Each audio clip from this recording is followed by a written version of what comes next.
vamos aos destaques de hoje. A audiência pública na Assembleia cobra explicação da Agência Estadual de Mobilidade Urbana e Serviços Públicos sobre a situação dos ferryboats. Nova embarcação só vai começar a operar dependendo do prazo que as autoridades aquaviárias autorizarem após vistorias e emissão da certificação de navegação. A gente vai continuar falando sobre esse assunto. A gente tratou sobre esse assunto ontem aqui no JD Primeira Edição. A gente vai seguir falando. O hospital emite boletim de saúde e o governador Carlos Brandão se manifesta nas redes sociais após procedimento cirúrgico. PT define os dias para o encontro, na verdade, político-tático, de encontro tático, político, que vai definir o apoio do partido aqui no estado do Maranhão. E ainda uma entrevista com o pré-candidato ao Senado, justamente pelo PT, Paulo Romão, aqui no JD Primeira Edição. Essas e outras notícias a partir de agora no Jornal da Difusora, nossa primeira edição, que já está no ar.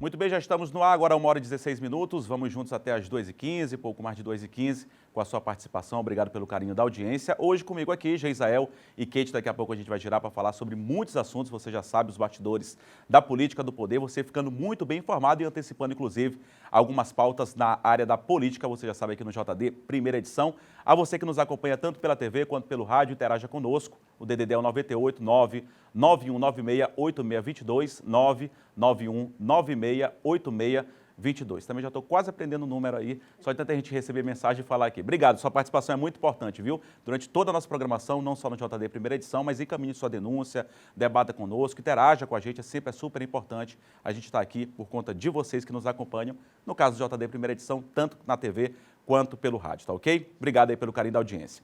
Olha, a gente começa a edição de hoje, como sempre, direto de Brasília, capital federal, com a Raniele Veloso. Raniele, a gente começa falando que um acordo acabou suspendendo a tramitação da PEC que prevê cobrar mensalidade à universidade pública, um tema, inclusive, bastante polêmico. Conta mais pra gente. Muito boa tarde, Raniele. Seja bem-vinda aqui ao JD Primeira Edição. Boa tarde, Eduardo. Boa tarde a todos que nos acompanham ao vivo direto de Brasília. É isso mesmo, viu? Essa PEC que está tramitando aqui no Congresso Nacional quer que os alunos paguem por mensalidades em universidades públicas. E é uma proposta do presidente da Comissão de Educação aqui da Câmara, o deputado Kim Kataguiri.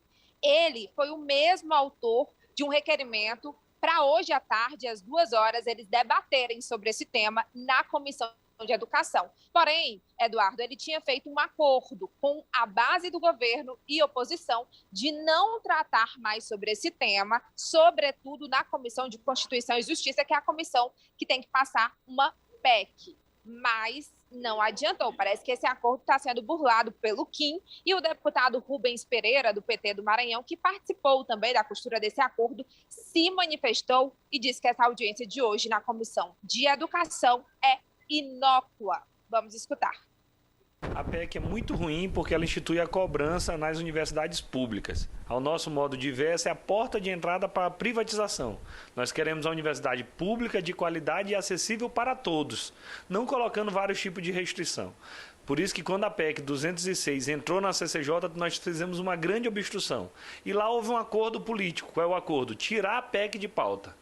Antes mesmo da PEC ser votada, já foi aprovada audiências públicas para debater o assunto. Então, esse assunto não vai ser votado de afogadilho, vai ser debatido com calma, mas não agora. Fomos até surpreendidos quando a Comissão de Educação convoca uma audiência com esse mesmo tema. Qual é o detalhe? Essa proposição está na CCJ, não está na Comissão de Educação. Então, esse debate na Comissão de Educação é inócuo, inexistente, ineficaz. Não vai servir para absolutamente nada. O que conta é que na Comissão de Constituição e Justiça, que é onde a PEC está nesse momento tramitando, há um acordo para ela não ser votada. E em qualquer mudança de acordo, nós vamos fazer muito barulho, porque cobrança de mensalidade em universidade pública é um grave retrocesso. Vamos aguardar para ver se essa audiência vai ocorrer. O painel de presença já foi aberto, mas até agora só um deputado marcou presença.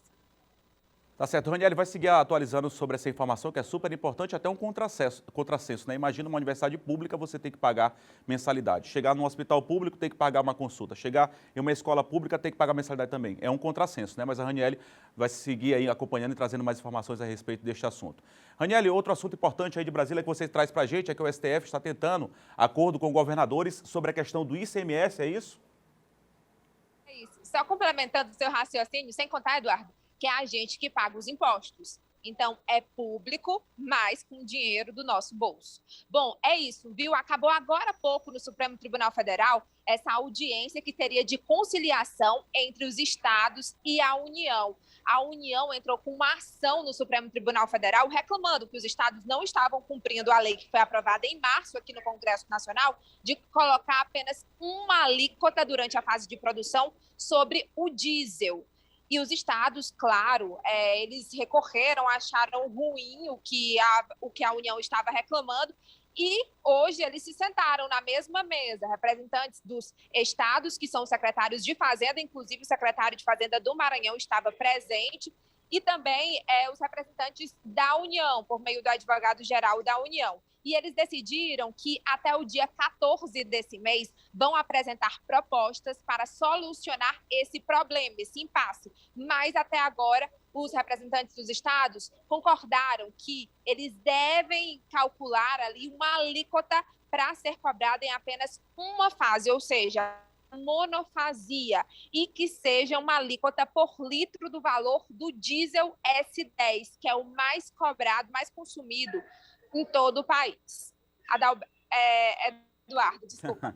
Tranquilo, Ranieri. O Adalberto vai estar de volta amanhã. Obrigado aí pela sua participação. Outro tema super importante, questão do ICMS, a queda de braço aí entre o governo federal e os governos estaduais e até municipais também envolvidos. Obrigado, Ranieri. Ótimo trabalho para você aí, a Ranieri Veloso, que sempre nos atualiza aqui das informações da capital federal, lá de Brasília. E olha, outro tema que está repercutindo muito, só que aqui no estado do Maranhão, após as notícias nacionais aí, claro, tem um impacto aqui no estado do Maranhão, mas esse assunto diz respeito aí às pessoas, né? As pessoas principalmente que utilizam aí o transporte aquaviário. A gente vai seguir falando sobre esse tema, já havia falado ontem. Hoje pela manhã aconteceu uma audiência pública, né? Que trata da situação dos ferries Bolts aqui na capital São Luís. A gente vai voltar a debater sobre esse assunto aqui no JD Primeira Edição. A gente vai seguir falando, inclusive, é um tema super importante. Aí a gente vai trazer, inclusive, informações ao vivo. Mas a gente vai primeiro girar aqui sobre algumas informações que a gente obteve aqui de bastidor. Daqui a pouco a gente traz essa informação ao vivo com o Judson Carvalho, que tem acompanhado essa audiência pública. Está acompanhando essa audiência pública que acontece hoje, nesta quinta-feira, lá no prédio da Assembleia Legislativa, mas a gente vai seguir falando sobre esse assunto aqui no JD Primeira Edição, porque a gente falou que a nova embarcação chegou, né, um novo ferryboat, uma nova embarcação aí, para fazer justamente esse transporte aquaviário entre os terminais do Cujupe e também o terminal da Ponta da Espera, indo, né, para a região da Baixada Maranhense e também voltando aqui para a capital São Luís, que transporta milhares de pessoas por dia. A Kate Almeida tem informações atualizadas a respeito deste assunto. Repito, daqui a pouco a gente vai trazer informações ao vivo da audiência pública que acontece hoje na Assembleia Legislativa. Kate, boa tarde a você. Boa tarde, Eduardo. Boa tarde, Gisael. Boa tarde a você que acompanha a gente pela TV e por rádio. Muito oportuno essas imagens estarem passando, inclusive, porque essa temática, né, desse novo que a gente precisa entender. Kate, vou pedir só para você dar uma parada aí, porque teve um probleminha no seu áudio. Daqui a pouco a gente volta com a Kate Almeida, que tem informações... Mas eu vou voltar com a Kate Almeida daqui a pouquinho. Ela que tem informações sobre essa situação. A gente vem debatendo desde ontem, como eu disse. A Kate daqui a pouco vai trazer informações novas a respeito desta questão do transporte. Ontem aqui no Jornal da Difusora, primeira edição, nós falamos sobre a nova embarcação, né? A nova embarcação que vai atuar nos terminais Cujupe e Ponta da Espera. A embarcação possui mais de 20 anos e foi reformada para atuar aqui em São Luís. Nós fizemos alguns questionamentos à Agência Estadual de Mobilidade Urbana e Serviços Públicos, a MOB, que é responsável pela administração do transporte, que respondeu à nossa produção. Segundo a MOB, a operação desta embarcação depende do prazo que as autoridades aquaviárias irão precisar para realizar as vistorias e emissão da certificação de navegação. A expectativa é de que até a próxima semana já esteja em operação, isso somente na próxima semana. Atualmente, segundo a própria MOB, Atualmente existem 3 embarcações, ainda segundo a MOB, em operação: cidade de Alcântara, cidade de Cururupu e também Baía de São Marcos. Após a certificação, entrará em operação a José Humberto, que é justamente essa nova embarcação, e ainda este mês a Araioses vai voltar a operar segundo a MOB. Por fim, a certidão de navegação não é emitida pela MOB, e sim por uma empresa certificadora. Após vistoria da Marinha, a MOB cuida apenas da operação da travessia marítima, segundo informou. Eu vou tentar voltar sobre esse assunto com a Kate agora. Kate, com você. Muito bem, muito boa tarde. Agora acho que está ok, né? Muito boa tarde para você, Eduardo, Geisael, você que acompanha a gente pela TV e pelo rádio também. É muito interessante a gente observar essas imagens aí que estão passando, que inclusive eu queria pedir para a gente reforçar, porque ontem a gente trazia aqui alguns detalhes, o próprio Geisael trouxe aqui um breve histórico dessa embarcação e que chega, né, ao Maranhão e foi inclusive saudada aí pelo próprio governador Carlos Brandão, que está licenciado, mas se utilizou ali pelas redes sociais para falar sobre nova embarcação e de alto padrão, né? Bom, é assim, eu tenho um veículo, por exemplo, um Fusca, um Fiat Uno, que eu comprei zerado, já tem um tempo, né, 2 anos e meio. Eu não posso vender para Geisael dizendo que ele está novo. Ele já foi usado, ele já tem o seu tempo de uso, né? Assim como a embarcação que chega ao Maranhão já tem não só 20 anos, mas 35 anos. Daqui a pouquinho o Geisael vai falar sobre esse assunto, mas a gente não pode dizer que uma coisa é nova se não é nova, não é verdade? Um outro detalhe é que ontem a gente já alertava aqui sobre a necessidade da fiscalização para que realmente ela pudesse ter todas as certificações e, portanto, navegar de forma tranquila, levando pessoas e levando veículos também e que tem um peso. E aí a diferença entre navegar em rio e navegar em mar. Estava marcada essa vistoria para amanhã de hoje, mas foi desmarcada em razão aí de uma chamada que o próprio Neto Evangelista, o deputado Neto Evangelista, convocou aí, né, o presidente da MOB e outras autoridades para alguns esclarecimentos na Assembleia, que daqui a pouco é tema aqui também do nosso jornal. Mas muito bem, essa vistoria seria feita pela manhã, a gente apurou, mas em razão dessa audiência que foi feita, que foi, portanto, aí convidada pelo Neto Evangelista, foi transferida para tarde. E agora, essa fiscalização, essa vistoria, vai ser feita, melhor dizendo, agora às 15 horas, no período da tarde. Aí sim vai se avaliar, né, a navegabilidade, as condições e as verificações exatas aí para colocar essa embarcação, que eu repito, que de nova a gente já sabe que não tem. Ontem nós falávamos sobre 20 anos, só que ela não tem 20 anos, ela tem mais de 30 anos. Ou seja, é um problema ampliado para saber se exatamente essa tinta, né, essa garibada aí que foi feita na embarcação, ela resolve para poder levar com segurança pessoas e veículos também. Geisael, ontem a gente falou sobre a nova embarcação que vai operar nos terminais de ferryboat. Você que acompanha a gente pela TV, inclusive, acompanhou aí as imagens. Quem ouve pelo rádio também, a gente estava mostrando aqui mais uma vez as imagens dessa nova embarcação. E você descobriu, a Kate deu um spoiler aqui, deu uma antecipada, mas você descobriu a verdadeira idade desta nova embarcação, não é isso? Ele tem. Não é isso, Geisael? Tudo bom, Kate? Tudo bom, Eduardo? Meio spoiler, né, digamos assim. Só meio. Boa tarde, Geisael. Boa tarde, pessoal de casa também. Ontem a gente já deu aqui mais ou menos um histórico dessa embarcação e é importante dizer que o que significa o fato dela ter 10, 20, 30 ou 35 anos. Pode não significar nada, porque tal qual aeronaves, as embarcações elas podem sim ter 30, 35 anos e o que importa é o seu estado de conservação, especialmente no que diz respeito ao conjunto motriz, né? Motor, leme, enfim. E é isso que as autoridades que são competentes para tal, Capitania dos Portos e empresas certificadoras, devem fazer nessa tal de vistoria para liberar ou não a embarcação. De todo modo, qual é a importância, então, da gente tratar aqui da idade real? É justamente porque se trata de uma coisa correta a se fazer quando a gente está falando da coisa pública. É ser transparente e não omitir informações e tentar enganar a população com essas omissões, fazendo com que se pense que é uma embarcação nova. Não, não é nova. O documento que nós vamos apresentar agora é o documento de registro, que é uma espécie aí, traz aí uma espécie de certidão de nascimento da embarcação. Pode soltar aí, por favor, Tiago. Esse documento registrado, inclusive pelas autoridades marítimas, que nós conseguimos, mostra que a data de fabricação da embarcação, pode colocar na tela, por favor. Tá aí, ó. Esse é o documento. Esse documento ele é assinado no Rio de Janeiro, no dia 13 de fevereiro de 2001. E esse documento traz informações a respeito da embarcação, como o tamanho,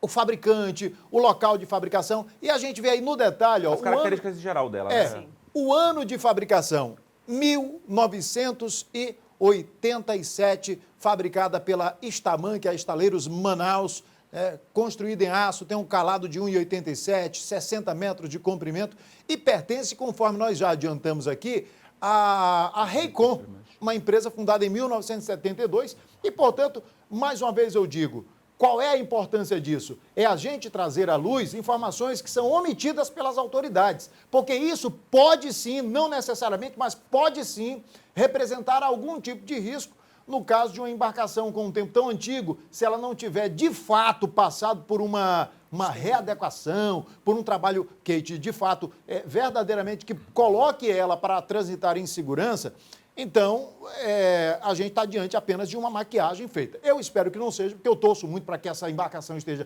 no ponto, segura para rodar e, mais importante ainda, dizer, o governo do estado não comprou essa embarcação.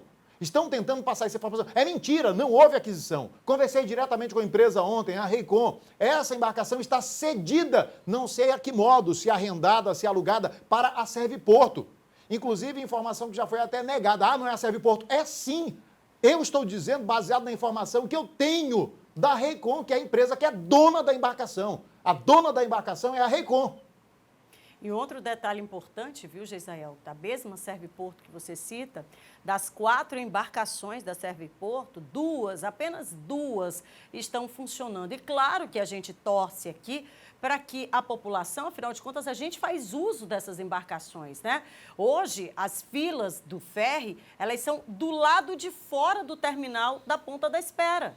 As filas, elas dão um verdadeiro nó do lado de fora. Aí você fica se perguntando, mas vem cá, o que foi resolvido, afinal de contas? Colocar os veículos do lado de fora do terminal está resolvendo o problema, afinal de contas, ou está criando outro problema?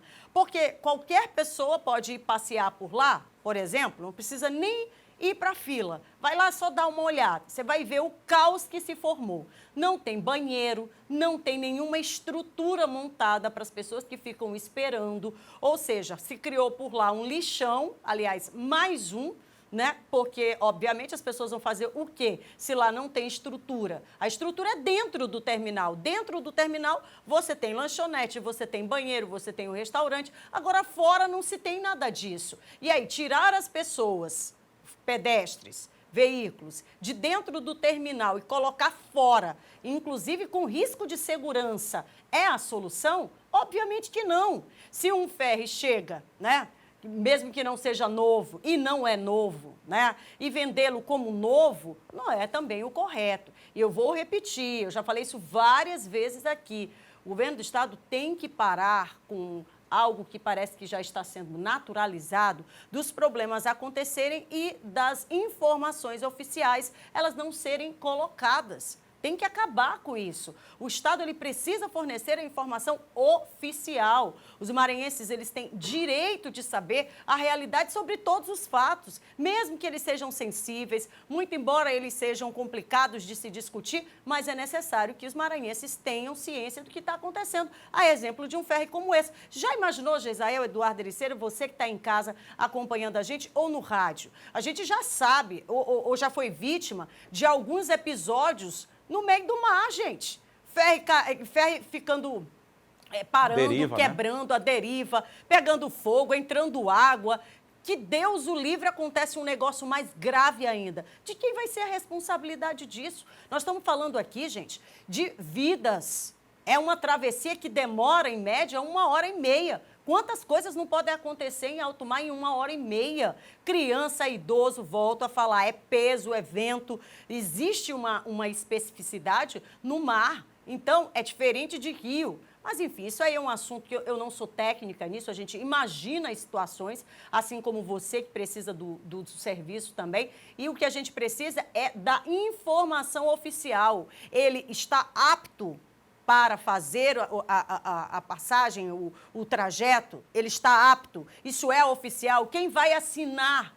É isso que a gente precisa e de forma clara, de forma oficial, não vendendo uma coisa velha como se fosse nova, aí não dá, né, gente? Daí da importância, né, como a gente já trouxe aqui, vai ter essa fiscalização, essa vistoria, tem que ter, né, não é nem só tem poder que ser embarcação, acompanhar. tem que ser esse monitoramento permanente, na verdade. E o que mais a gente está preocupado aqui, claro, é com a segurança das pessoas, são milhares de vidas, como a gente disse aqui, que são transportadas todos os dias e buscamos a informação, como o Gisele colocou aqui, baseada em fatos reais, para levar a informação correta e com responsabilidade para você. E, Eduardo, tomara que ele seja realmente vistoriado e seja liberado o mais rapidamente possível. Claro, para o bem da população, fila, né? E essa fila que se forma, grandiosa, onde as pessoas não têm infraestrutura, não tem sequer um banheiro para utilizar, para que isso acabe, gente, porque isso não, para um usuário que paga pela passagem, o usuário, e não paga barato, viu? É bom que se diga. A gente segue com o JD na sua primeira edição.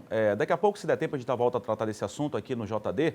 Mas o governador Carlos Brandão gravou um vídeo, né, e utilizou as redes sociais. A gente, inclusive, trouxe esse assunto também ontem, né, para falar da cirurgia que realizou em São Paulo.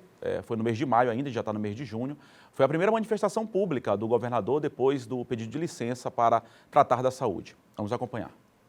Olá, meus amigos e minhas amigas do Maranhão. Como vocês estão acompanhando pelas redes sociais, eu tive que vir a São Paulo fazer uma pequena cirurgia. Uma cirurgia preventiva. A cirurgia foi um sucesso. Estou aqui sendo acompanhado por médicos que já me acompanham há muitos anos.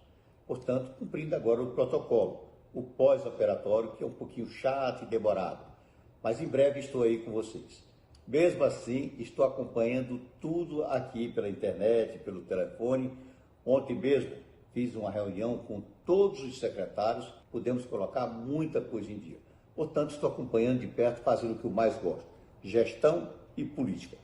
E quero dizer para vocês, estou com muita saudade, em especial do povo maranhense, que eu adoro, um povo que me dá energia quando eu abraço, quando eu olho no olho. E em breve estarei com vocês, podem ter certeza, participando do maior São João do Brasil, que está sendo um sucesso. Gente, um grande abraço. Obrigado pelas orações, obrigado por todo o apoio e as mensagens de solidariedade. Olá, meus amigos. Então, um vídeo do pouco mais de um minuto, né? O governador licenciado Carlos Brandão falando sobre o estado de saúde dele, inclusive trouxe aqui, ele se manifestou, cobramos inclusive, já que ele é uma figura pública, é o governador do estado, claro, está licenciado, tratando da saúde, mais uma vez reforçamos aí a nossa torcida pelo pleno restabelecimento do governador licenciado Carlos Brandão. Gisele, agora o governador em exercício, né? Paulo Welter, que assumiu ontem, ele cumpriu a agenda entregando peixe, é isso, Gisele? Muito bem, é isso. Primeiro, deixa eu aqui desejar mais uma vez pleno restabelecimento ao governador Brandão e aproveitar a oportunidade que hoje é aniversário dele, né? Sim, hoje é aniversário do governador Carlos Brandão e aniversário também do nosso amigo John Coutrin. John Coutrin, então. Isso, que em breve estará de volta. Grande John Coutrin, abraço, John. Também está completando aniversário no mesmo dia do Carlos Brandão, né? Ambos merecem os nossos parabéns. Sim, 2 de junho. E o nosso desejo de saúde, que o John também está se recuperando de um problema de saúde, né? Então, parabéns aí, pleno restabelecimento aos dois. Mas falando a respeito da interinidade do governador em exercício, eu queria começar dizendo, Eduardo, que é surreal o que acontece no Maranhão nos últimos 60 dias. A bagunça institucional causada pela ausência de um líder que nos leva a situações humilhantes e constrangedoras no Maranhão. Esse estado de pobreza e de miséria, as grandes ações do governo do estado têm sido usar inauguração de restaurantes populares como moeda política em troca de apoio eleitoral, distribuir cesta básica e peixe como isca em eventos políticos para atrair público. Agora eu vejo um advogado, homem do judiciário, desembargador, presidente da Corte Estadual, com uma reputação a zelar, ser submetido por quem tem comando do governo a essa criminosa, talvez, mas certamente vergonhosa e, para não dizer humilhante, a agenda pública E nesse caso, o Paulo Welten, como governador em exercício, aparece em uma foto em um evento onde há entrega de peixe em caixas de isopor. Isso me causou vergonha alheia. E digo isso porque o governador interino poderia cumprir uma agenda protocolar, dar prioridade a pautas do judiciário, da advocacia, que não envolvessem esse mico de ações eleitoreiras desenvolvidas não por ele, mas neste momento por agentes do governo estadual. Eu queria dizer para esse pessoal que vocês não podem fazer isso com o Paulo Welten, na interinidade como governador. Não podem. Vocês não podem, vocês do governo, submetê-lo a esse tipo de vexame. Respeitem o Paulo Welten. O desembargador é maior do que isso e merece o respeito de todos nós. O que dizer, por exemplo, do fato de, em uma agenda institucional do governo do Estado, ex-secretários, que já não são mais nada no governo, são agora pré-candidatos, estarem ocupando lugar no palco de um evento institucional do governo? Volto a dizer, isso merece questionamento, inclusive do ponto de vista se estão ou não cometendo algum tipo de ilegalidade, algum tipo de crime eleitoral. Isso é um claro abuso para tirar proveito das ações da máquina estatal. Então, passada a euforia do primeiro dia como governador interino, eu espero muito que o nobre causídico saiba defender a sua imagem, a sua biografia desse tipo de ação atabalhoada, promovida não por ele, mas por terceiros. Porque ninguém no governo está preocupado com a imagem do senhor, Paulo Welten. O senhor é governador, ninguém está preocupado com sua imagem, não, e o senhor tem que tomar cuidado para que eles não lhe metam nesse tipo de ação constrangedora. A gente segue com o JD na sua primeira edição. Kate, você teve acesso, inclusive, a um documento. A gente mostrou agora há pouco, inclusive, a manifestação do governador Carlos Brandão, que está licenciado, cuidando da saúde, né? Foi submetido a uma cirurgia. Reforçamos aqui nossa torcida, claro, saúde em primeiro lugar, o pleno restabelecimento do governador Carlos Brandão. Mas quem assumiu agora, como interino, né, como o Geisel colocou aqui, foi o desembargador Paulo Welten.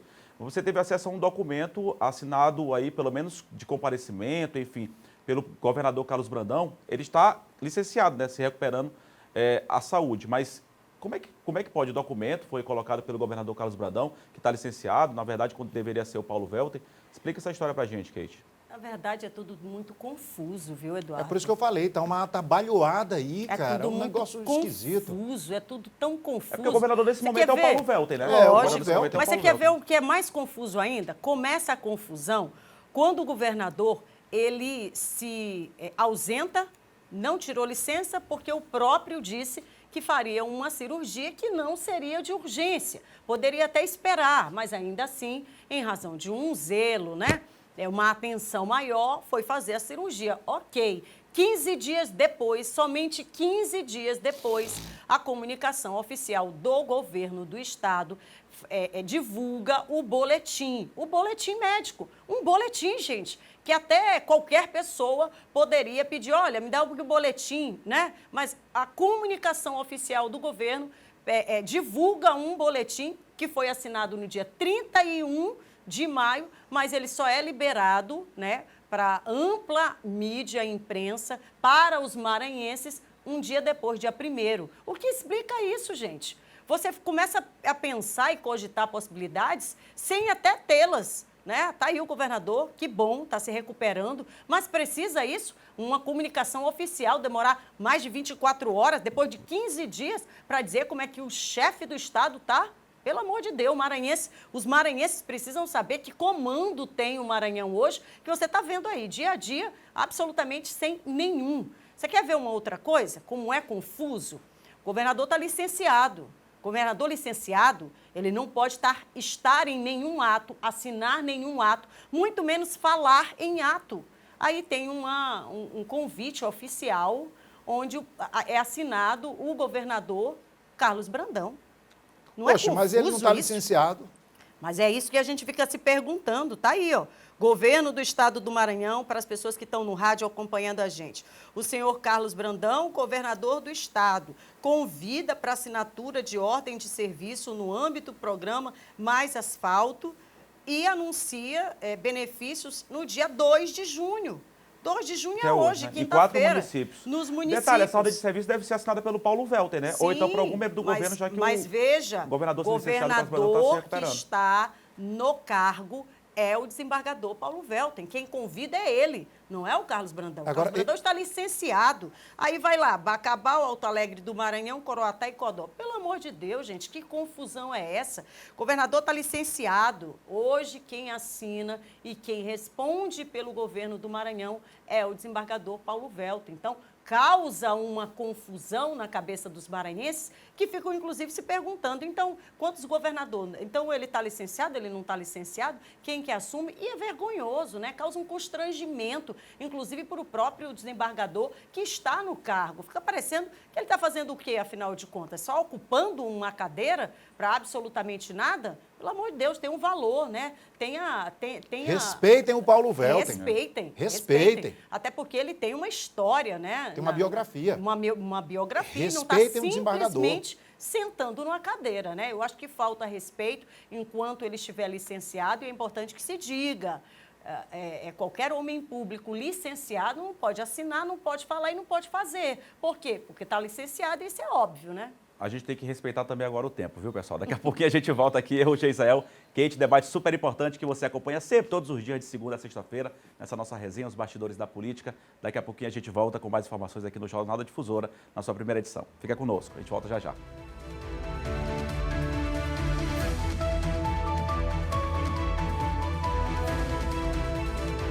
1h49 agora, estamos de volta com o Jornal da Difusora na sua primeira edição, agradecendo mais uma vez o carinho da audiência.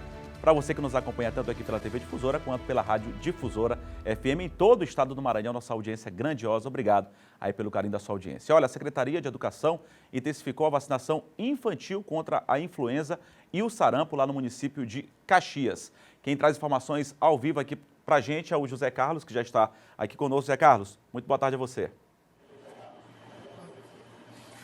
Olá, Eduardo, boa tarde a você, boa tarde a todos que acompanham a gente em todo o Maranhão. Pois é, a vacinação infantil continua acontecendo. Ontem, só para lembrar, a vacinação foi na creche que fica no bairro Vila Lobão, a creche Mãe Preta. Hoje tem vacinação também no bairro Cangalheiro, também na creche, e amanhã na creche do bairro Nova Caxias. E essa vacina é para as crianças de 6 meses até os 5 anos de idade, menores de 5 anos. A nossa equipe conversou com o coordenador da vacinação. Vamos ouvir. Estamos iniciando aqui na creche Maria das Neves, aqui no bairro Vila Lobão. E eu queria deixar um parênteses para que a população possa estar se dirigindo até a escola, porque a vacinação é para o público em geral, não só os alunos das escolas. Isso. Além dessas crianças, o pessoal que trabalha na escola, professores e os trabalhadores da educação também estão sendo imunizados, aproveitando essa oportunidade que a equipe está lá presente na creche ou na escola. Eduardo, é com você. Obrigado, Zé Carlos. Zé Carlos daqui a pouquinho vai trazer as informações também do Jornal da Difusora na sua primeira edição para Caxias e toda a região. E agora a gente fala sobre o atraso na obra de duplicação da travessia urbana de Imperatriz. Tem gerado transtornos, inclusive, aos usuários da rodovia. Informações com Paulo Negrão, que já está aqui comigo, participa ao vivo conosco agora lá de Imperatriz. Paulo, muito boa tarde a você. Muito boa tarde, Eduardo Ericeira. Boa tarde a Gisael, a Kate e a todos que acompanham o Jornal da Difusora. De fato, a obra de duplicação da travessia urbana de Imperatriz, além de atrasada, Eduardo, tem provocado transtornos para quem precisa passar pela via diariamente. A obra, orçada inicialmente em R$200 milhões no projeto inicial, já se arrasta por quase 8 anos. Hoje a nossa equipe esteve no canteiro de obra e conversou com algumas pessoas que circulavam por lá. É necessário chamar a atenção das autoridades que possam olhar para cá com mais carinho, porque nessa duplicação transita trabalhadores e trabalhadoras todos os dias que estão colocando a vida em risco por falta de uma atenção maior que possa vir das autoridades públicas. A PRF recomenda cuidado redobrado ao passar nos locais onde a obra está sendo realizada. Com a obra de duplicação da rodovia BR-010, é muito importante, né? Porque ainda temos alguns locais aí com alguns retornos ainda que não foram concluídos.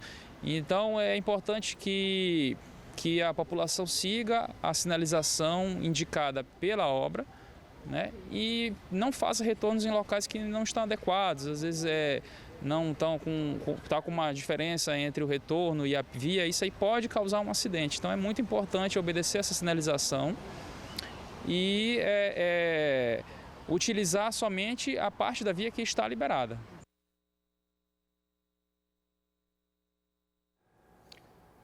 Olha, o trecho inicial previsto para ser executado era de 14 quilômetros. Com o projeto atual, foi reduzido pela metade. O ano passado, a bancada maranhense conseguiu garantir uma emenda de 50 milhões de reais. E só foi executado até agora algo em torno de 28% da obra. Boa tarde a você, a todos. Já tem o Jornal da Difusora Local. Com você mesmo, Paulo Negrão. Daqui a pouquinho, aqui na nossa virada de rede, o Paulo vai comandar as informações, trazer as notícias lá de Imperatriz e para toda a região. Obrigado, Paulo. Grande abraço a você e a todos aí em Imperatriz para a nossa Difusora Sul. E agora eu trago um recado para você. Fiat em São Luís é Fiat Revemar, uma concessionária completa com atendimento personalizado e excelência na prestação de serviços. A nossa oficina possui profissionais qualificados pela Fiat com peças e acessórios originais e de altíssima qualidade. Agende agora mesmo um test drive e conheça toda a tecnologia, conforto e segurança que os nossos carros oferecem, além das entradas facilitadas e parcelas reduzidas. Tudo isso para você não perder a chance de ter um Fiat para chamar de seu. Acesse agora mesmo fiatrevemar.com.br ou ligue para o 30 42 20 72. Fiat Revemar, venha nos visitar e vire a chave dos seus sonhos. A unidade centro na Avenida Kennedy 147, na Jordoa, aqui na capital, São Luís, Maranhão, e também a unidade Holandeses na Avenida dos Holandeses, número 22, no Calhau, também aqui em São Luís do Maranhão. Agora Imperatriz e Caxias segue com a sua programação local.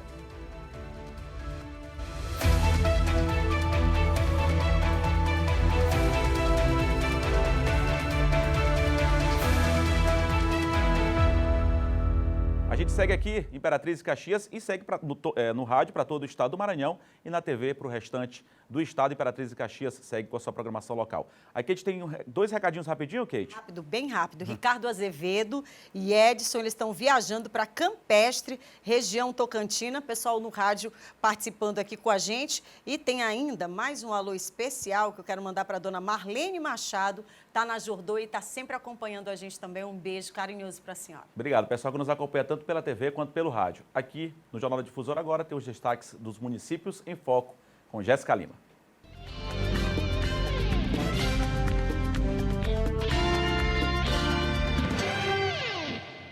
Olá, boa tarde. A Prefeitura de Santa Luzia realizou audiência pública para demonstração e avaliação do primeiro quadrimestre do exercício financeiro de 2022.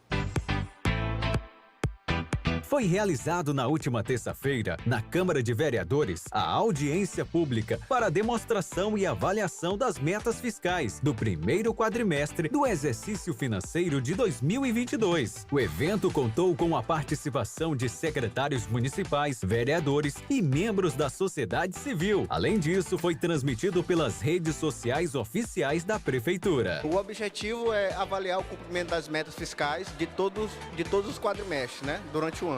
Esse foi o destaque do Municípios em Foco. Até a próxima edição.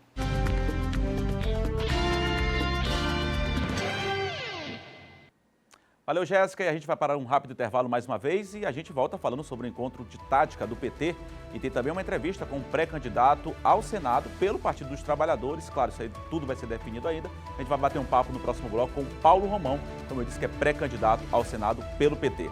O intervalo é rapidinho, fica conosco, daqui a pouco eu, a Kate e o Geisael estaremos de volta aqui na TV Difusora e também na Rádio Difusora FM. Intervalo é rapidinho, a gente volta já.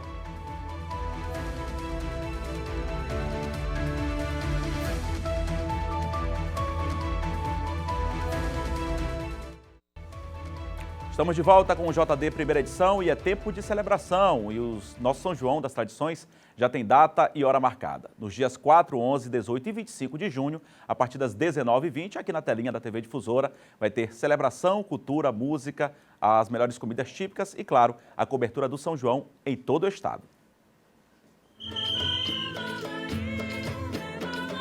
Os compassos dos batalhões, nos giros dos tambores, na alegria que adentra a madrugada. É tempo de renascer, é hora de prosperar. Tá chegando a hora de vibrar com o maior evento do nosso estado. Em junho, São João das Tradições. O especial que renova e aquece o coração de todos os maranhenses. Durante o mês junino, o Sistema Difusora vai estar com uma programação voltada para o São João. TV, rádio e digital num só ritmo, nas toadas da tradição. Fique ligado na nossa programação. A maior transmissão do São João do Maranhão é na Difusora. Oferecimento: Topa Tudo Móveis Usados, Uninasal, Biocontrol Saúde Ambiental, Grupo Saga, Golden Shopping Calhau. Então já sabe, né? Fica ligadinho na nossa programação. A maior transmissão do São João do Maranhão é na Difusora, um oferecimento Topa Tudo Móveis Usados. Você topas ou não topas comprar barato? Uninasal, no São João, essa tradição não para. Biocontrol Saúde Ambiental não é sobre a dedetização, é sobre saúde. Grupo Saga, Golden Shop Calhau, é fácil ser feliz aqui. Olha, foram confirmadas, né, as datas para o encontro tático do PT em São Luís, que vai definir o apoio do partido ao governo do estado. O encontro político acontece neste sábado e domingo. A gente já está recebendo aqui o Paulo Romão, que vai participar de uma entrevista conosco, ele que é pré-candidato ao Senado pelo PT. Mas antes, só uma informação rápida com a Kate. Kate, com você. Bem rapidinho, só para dizer que está confirmada, não vai ser mais hoje, né, a vistoria que será feita pela Marinha, e sim amanhã, às 9 da manhã. E claro, você que está em casa, né, tem que saber também, porque todos nós somos entes fiscalizadores, então ficar prestando atenção, e certamente aqui você acompanha amanhã o desdobramento aí dessa vistoria que vai ser feita pela Marinha. Só para também retificar, né, estava combinado agora para tarde, né, mas então pela manhã, como a Kate trouxe aqui a informação. Como eu disse, a gente está recebendo aqui o Paulo Romão, que é pré-candidato ao Senado pelo PT. Paulo, obrigado pela sua presença. Eu já queria lhe perguntar, o encontro de tática vai acontecer agora nesse fim de semana, já foi confirmado. Expectativa, daqui a pouco eu giro com o Geisael, com a Kate, mas expectativa aí para o encontro de tática, mais uma vez, seja muito bem-vindo, Paulo. Bom, obrigado a todos e a todas, né? O encontro foi definido agora, né? O partido hoje, inclusive, publicizou o local, né? Uma proposta de regimento interno que vai ser votada durante o encontro, e a expectativa é que o PT cumpra, né, um papel de fazer com que a sua democracia interna se viabilize com esse encontro, né? Tem várias posições em debate e uma delas é a nossa pretensão de disputar o Senado Federal.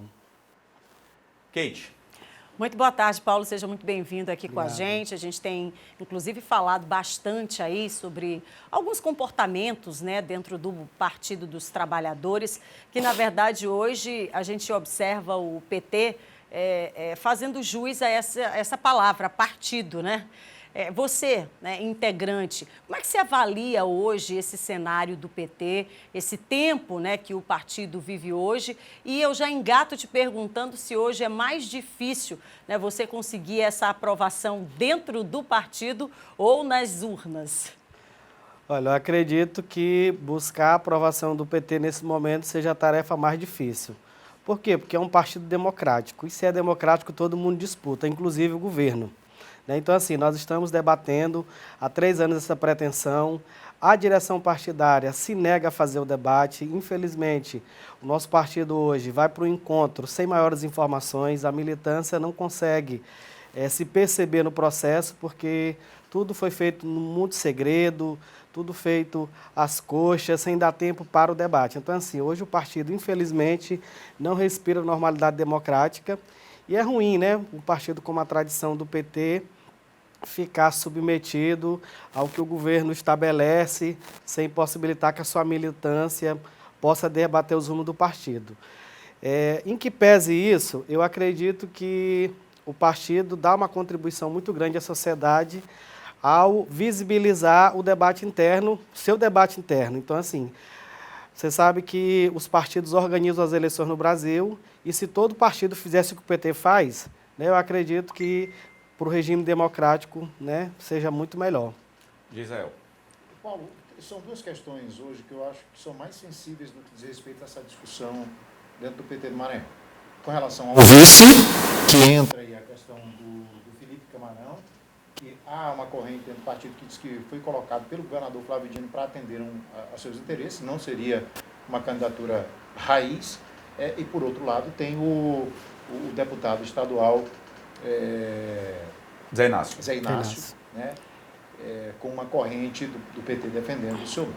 Aí nós temos, dentro do PT, um PT mais fisiológico, que consegue ser alcançado, consegue ser beneficiado com cargos dentro do governo e, por isso, são alinhados à estratégia política do governo e tendo o governador Flávio Dino, do PSB, como principal concorrente para as eleições deste ano para o Senado. Né? Sim. E que seria muito mais interessante que não tivesse uma candidatura dentro do PT. Então, como é que você vê justamente essa questão de desigualdade de forças, tendo companheiros de partido sendo agraciados com cargos e, com isso, indo em direção justamente a quem os agracia com esses cargos? Qual é a estratégia que você, por exemplo, tem dentro do partido para buscar esse apoio, para buscar essa força, tendo essa desigualdade de disputa? Pois é, o pano de fundo é o combate à desigualdade. Primeiro, a desigualdade racial. A gente sabe que candidaturas negras no perfil como a nossa ao Senado Federal, elas são raras na política maranhense. Eu mesmo estou aqui hoje, eu fico muito feliz de, como homem negro, jovem negro, não estar aqui no noticiário policial, né? Estar aqui no noticiário político. Então, assim, a desigualdade racial nas eleições brasileiras é um fato. Felizmente, a Justiça Eleitoral está mais comprometida hoje em garantir a participação de candidatos negros na disputa. Então, assim, a principal questão de ser colocada é essa, é combater esse tipo de desigualdade. Rostos como o meu, comumente, não estão no noticiário da política. Então, assim, é quebra de paradigma. Do ponto de vista da disputa interna, é uma disputa igualmente desigual. Por quê? Porque você é a figura de um militante jovem que está há 20 anos no PT, de origem periférica, que nasceu num quilombo no interior do Maranhão, que vem para a cena política disputar com as maiores fortunas, que capturaram o PT num processo de asfixia partidária, que não possibilita o debate, que não possibilita que a divergência se viabilize. Então, assim, é um cenário muito ruim, né? A desigualdade aí ela se expressa, né, e está escancarada para quem quiser ver. Gesael, e não é que uma corrente do PT diz que o governador Flávio Dino filiou o seu candidato a vice-governador. É um fato da política, ele filiou de fato. Quer dizer, o PT com partido, com tradição na luta democrática, com tantos quadros, não tem quadro nenhum na visão do senhor Flávio Dino para titularizar a disputa. Ele tem que trazer de fora e dizer que é nosso. Trouxe Felipe Camarão, que é um bom quadro político. Entretanto, não tem nada a ver com o PT. Não tem nada a ver com o PT, com a nossa história, com a nossa tradição. Enfim, está posto no debate, disputa a indicação de vice com um nome mais orgânico de um deputado do PT, com história no nosso partido, e eu espero que a militância, né, tome uma decisão pela base, né, indicando a nossa candidatura ao Senado Federal. E, assim, além do PT, essa eleição, além dessa disputa interna do PT, essa eleição tem um componente novo, né, jurídico e político, chamado federação partidária. Então, além de debater a nossa candidatura no âmbito do encontro do PT, nós também já protocolamos para que seja avaliado pelo plenário da Federação Partidária Brasil da Esperança, que sustenta a vitória do presidente Lula. Paula, pode ficar à vontade, Gisele. Por favor, é porque realmente, assim, já que você falou nessa questão da federação, Paulo, e o PSB ele não faz parte da federação. Entretanto, a gente tem visto o partido querer protagonizar todo o debate em torno da federação, que é PV, PCdoB e PT, em torno da candidatura do presidente Lula, inclusive assim, se autodeclarando dono do time do Lula. Isso como isso não causa um incômodo para o PT? Isso não causa um incômodo para a cúpula partidária ligada ao governo, porque para a militância isso é um profundo incômodo. Primeiro, assim, o PSB decidiu que não deveria integrar a federação, nós respeitamos, está conosco na aliança, né, nacional com o Lula. Essa é uma questão. O controle político da federação é que mais incomoda. Por quê? Porque a gente não pode ficar... Eu, por exemplo, eu sou pré-candidato, eu sou o único pré-candidato no âmbito da federação. As outras pretensões querem fazer coligação conosco. Então, assim, a resistência que hoje está estabelecida no PT é reveladora de que as pessoas não veem isso como natural, como normal. A nossa pré-candidatura ao Senado, ela questiona isso, outras correntes internas no PT também questionam isso, e naquilo que a regra nos possibilitar, vamos continuar questionando, porque o PT fez uma opção política de compor um grande arco, né, em que o centro da tática é a eleição do Lula. O PSB não quis participar no regime de federação, então, portanto, não cabe que determine os rumos da federação aqui no Estado. Eu sou o único pré-candidato a senador no âmbito da federação e os nossos direitos partidários né, não serão eliminados por conta de uma maioria governista que se estabeleceu e quer implodir o processo democraticamente. Paulo, até pelo fato do programa ser ao vivo, mas a gente sempre cede gentilmente para qualquer entrevistado nosso, qualquer convidado nosso. Em 2 minutos, claro, eu queria deixar uma pergunta. Qual a possibilidade de, após mesmo esse encontro de tática, você disse que há alguns pontos divergentes, como a gente tratou aqui na entrevista, qual a possibilidade depois desse encontro de tática, o partido aqui, como a Kate trouxe, o PT, seguir partido ou se caminhar por uma convergência, um consenso? O que você vislumbra aí após esse encontro de tática? E fique à vontade para, em 2 minutos e meio, comentar também sobre essa questão da situação do PT aqui no estado do Maranhão. Olha, assim, eu entendo e sempre tomo com perspectiva que o PT é um partido democrático. Se não fosse democrático, um jovem como eu não teria espaço para dialogar politicamente. A gente sabe que a população negra é uma população que é excluída dos espaços de poder, dos espaços de decisão. Então, assim, estar disputando a indicação de um partido forte como é o PT para disputar a eleição do Senado Federal do Maranhão já é um divisor de águas. Esse é um ponto em que pese a falta de unidade. O PT é unido, é desunido politicamente porque não tem nada para unir. Não tem unidade, não tem projeto político, não conseguiu viabilizar os seus quadros, não conseguiu demonstrar para a sociedade que tem quadros capazes de fazer o enfrentamento político. A nossa pré-candidatura ela navega nesse horizonte de se apresentar como alternativa a essa polarização que está estabelecida entre quem só sabe falar mal do Bolsonaro, que é o Flávio Dino, e o governador Roberto Rocha, que só defende o Bolsonaro, sabe? Desemprego, o combate à fome, a solução dos problemas diários da vida do povo do Maranhão não entra na agenda política desse pessoal. Eles querem ver essa polarização louca aí, né, que colocou o Brasil no buraco. Então, assim, nós estamos pretendendo uma outra questão, um outro debate. Eu tenho 36 anos,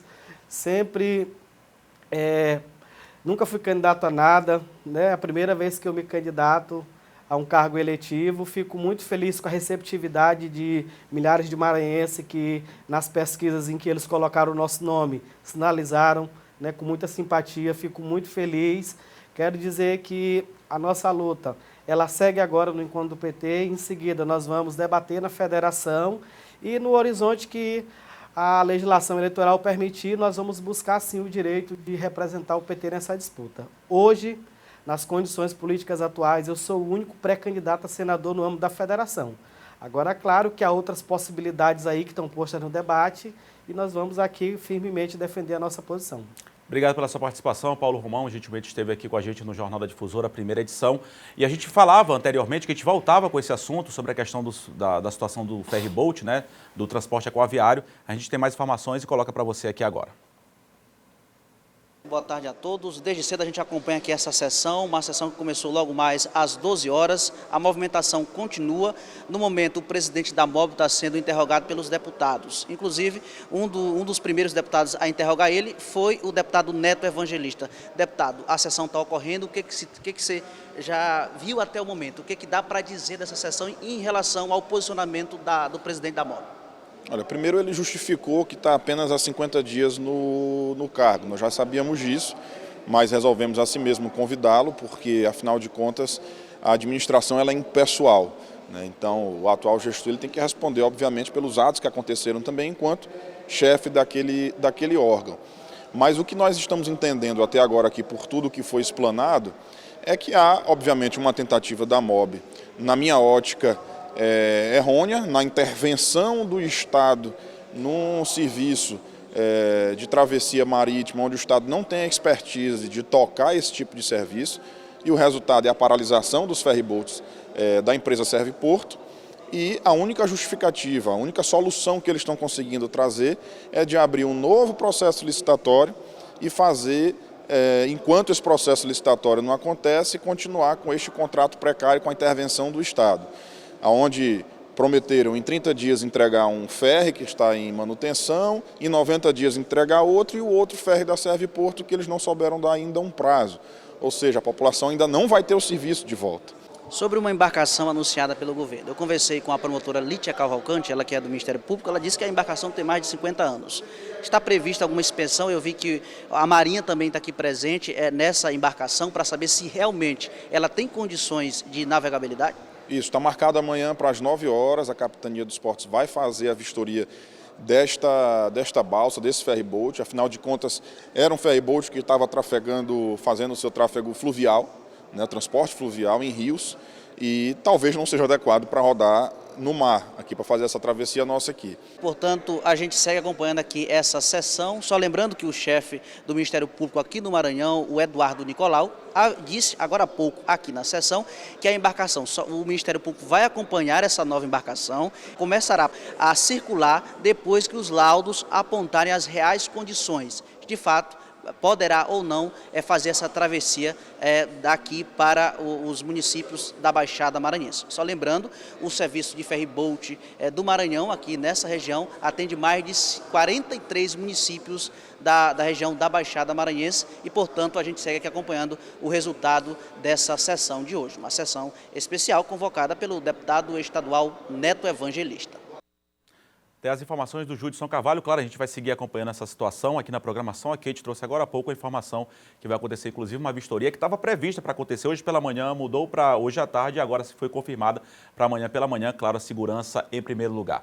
Só para encerrar, Kate, Israel, tem alô aí para alguém que está acompanhando a gente? 30 segundinhos aí. Alô para o Raimundo Pinto, lá de Brejo. Alô para o pastor Maurício, lá da área 2. Muito bem, eu obrigado, também tenho pessoal. Joana, alô Joana, muito obrigada pelo carinho, ela está nas redes sociais, a Andressa também, a Jéssica e Najara todo dia acompanhando a gente, Rita Matos, querida, um beijo para você, ela que é radialista, Rafinha Correia, João Silva, um beijo para todos. Pessoal, obrigado pelo carinho da audiência. Amanhã a gente está de volta aqui com o Jornal da Difusora, na sua primeira edição. Siga acompanhando a nossa programação, daqui a pouquinho a gente volta, trazendo mais informações, inclusive informações, notícias aí, reportagens, o que é informação que foi debatido aqui no Jornal da Difusora, primeira edição, no Jornal da Difusora, segunda edição, daqui a pouquinho às 7h15 da noite. Siga acompanhando as nossas redes sociais, também o nosso portal Difusora On e acompanhe as redes sociais aqui de todos nós. @blog Eduardo Ericeira, @Kate Almeida, @Gisele Marques. Siga acompanhando também a gente, claro, @Difusora TV. Obrigado pelo carinho da audiência, pessoal. A gente está de volta amanhã. Até lá. Kate Almeida Oficial. Kate Almeida Oficial, claro. Só corrigindo aqui. Obrigado, Kate. Tem que ter oficial, pessoal.